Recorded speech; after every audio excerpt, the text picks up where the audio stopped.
April মাস নির্বাচনের জন্য অনুপযুক্ত বলে মন্তব্য করেছেন বিএনপি মহাসচিব মির্জা ফখরুল ইসলাম আলমগীর। শনিবার পবিত্র ঈদুল আজহা উপলক্ষে বিএনপির প্রতিষ্ঠাতা ও সাবেক রাষ্ট্রপতি জিয়াউর রহমানের মাজারে শ্রদ্ধা জানাতে গিয়ে তিনি একথা বলেন। আপনারা তো আমাদের প্রতিক্রিয়া আমাদের প্রেস রিলিজের মাধ্যমে পেয়েছেন, তাই না?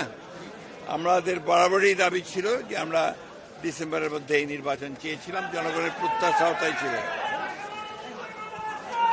এই প্রত্যাশা জনগণের পূরণ হয়নি এবং যে সময়টি নির্ধারণ করা হয়েছে সময়টি বাংলাদেশি নির্বাচনের জন্য সঠিক সময় নয়। মির্জা ফখরুল বলেন, সরকারের ঘোষিত সময়ে জন আকাঙ্ক্ষার প্রতিফলন হয়নি। রোজা আবহাওয়া, পাবলিক পরীক্ষার কারণে এপ্রিল মাস নির্বাচনের জন্য অনুপযুক্ত। চিন্তা ভাবনা করে রোডম্যাপ ঘোষণা করা হয়নি। তিনি বলেন, ডিসেম্বরে নির্বাচন করা সম্ভব, সেটি হলে তা জাতির জন্য ভালো হবে।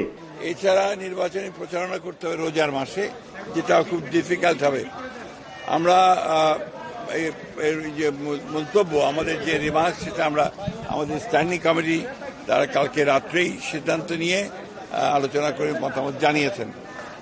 আমরা মনে করি যে ডিসেম্বরেই নির্বাচন হওয়া সম্ভব এবং সেটাই জাতির জন্য সবচেয়ে উপযোগী হবে। এর আগে দোয়া ও মোনাজাতে অংশ নিয়ে বিএনপি নেতারা সাবেক রাষ্ট্রপতি জিয়াউর রহমানের আত্মার মাগফিরাত কামনা করেন। এ সময় দলের স্থায়ী কমিটির সদস্য সহ অঙ্গ সংগঠনের নেতারা উপস্থিত ছিলেন।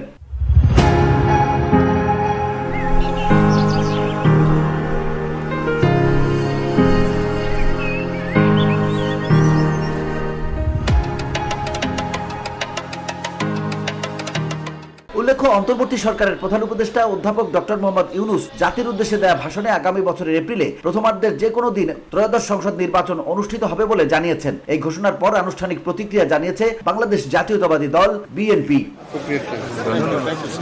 VOD Bangla news desk.